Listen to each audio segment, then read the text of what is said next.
इंशाल्लाह खरे किन्नियां बाजियां पूछा तो मैं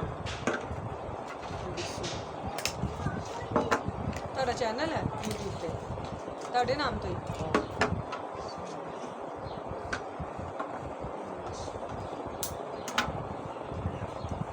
ਜਿਹੜੇ ਘਰ ਵੜ ਜਾਂਦੀ ਨੇ ਵਾਲੀ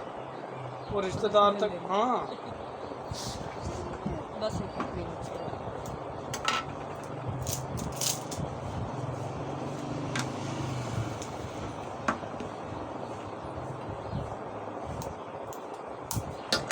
ਇਹ ਜਿਹੜੀ ਚੀਜ਼ ਹੈ ਨਾ ਚਿੜੀਆ ਗੋਲਡ ਇਹਦੀ ਤਾਂ ਜਿੰਨੀ ਵੀ ਤਾਰੀਫ ਕਰ ਲਓ ਉਹਨੇ ਹੀ ਥੋੜੀ ਜਿਹੀ ਇੰਨਾ ਰਿਜ਼ਲਟ ਹੈ ਸਕੀਮ ਇਹ ਮੈਂ ਇਸ ਕਰਕੇ ਪਾਈ ਹੈ ਮਤਲਬ ਮੈਨੂੰ ਵੀ ਸਿੱਧਕ ਨਹੀਂ ਆਉਂਦਾ ਮੈਂ ਪਾਜ ਬੈਠਾ ਵਾਂ ਹਾਂਜੀ ਮਿਸਾਲ ਤੌਰ ਤੇ ਭਾਵੇਂ ਇਹ ਕੰਮ ਕਰਦੀ ਹੋਵੇ ਫਿਰ ਦਿਲ ਨੂੰ ਤਸੱਲੀ ਜੀ ਨਹੀਂ ਮਿਲਦੀ ਨਾ ਕਿ ਜਿਹੜੇ ਚੀਜ਼ਾਂ ਦਾ ਰਿਜ਼ਲਟ ਮਿਲਦਾ ਨਾ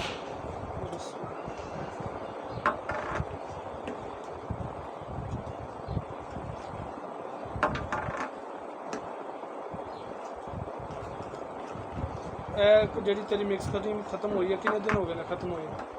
ਕੱਲ ਹੀ ਨਹੀਂ ਲਾਈ ਮੈਂ ਪਰਸੋਂ ਦੀ ਖਤਮ ਹੋਈ ਸੀ ਅੱਛਾ ਇਸ ਕਰੀਮ ਦਾ ਮੈਨੂੰ ਇਹ ਹੋਇਆ ਨਜ਼ਰ ਆਇਆ ਕਿ ਮੈਂ 3 ਦਿਨ ਕਰੀਮ ਨਾ ਲਗਾਵਾਂ 3 ਜਾਂ 4 ਦਿਨ ਤੇ ਮੇਰੇ ਮੂੰਹ ਤੇ ਹਲਕੀ ਹਲਕੀ ਅਲਰਜੀ ਟਾਈਪ ਨਾਲ ਮਤਲਬ ਸਾਰਾ ਮੂੰਹ ਮੇਰਾ ਭਰ ਜਾਂਦਾ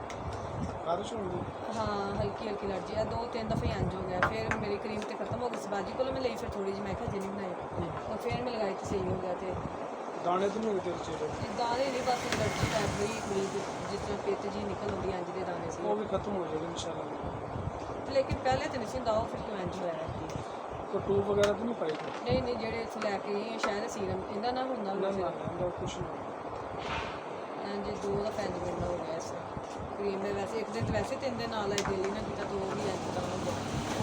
ਬਸ ਸੌਣ ਤੋਂ ਨਾ ਇਹਦੇ ਜਿਹੜੀ ਵੀ ਚੀਜ਼ਾਂ ਨੇ ਨਾ ਇਹਦਾ ਕਿਸੇ ਦਾ ਵੀ ਨੁਕਸਾਨ ਨਹੀਂ ਹੈਗਾ ਬਸ ਸਿਰਫ ਸੌਣ ਤੋਂ 2 ਘੰਟੇ ਪਹਿਲਾਂ इस तरह ही लगाई आज फर्स्ट हाँ। घंटा पहले ਹਲਕੀ ਜਿਹੀ ਲੇਪ ਕਰਕੇ ਛੱਡ ਦੇਣੀ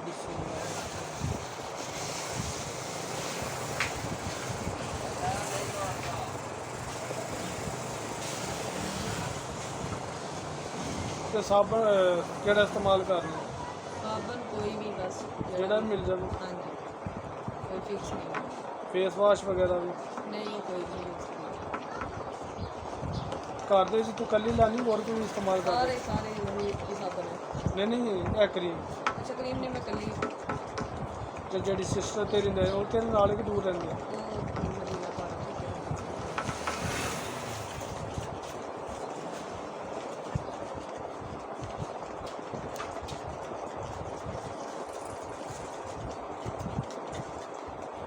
ਤੁਸੀਂ ਭਾਈ ਲਾਉਂਦੇ ਕੋਈ ਕਰੀਮ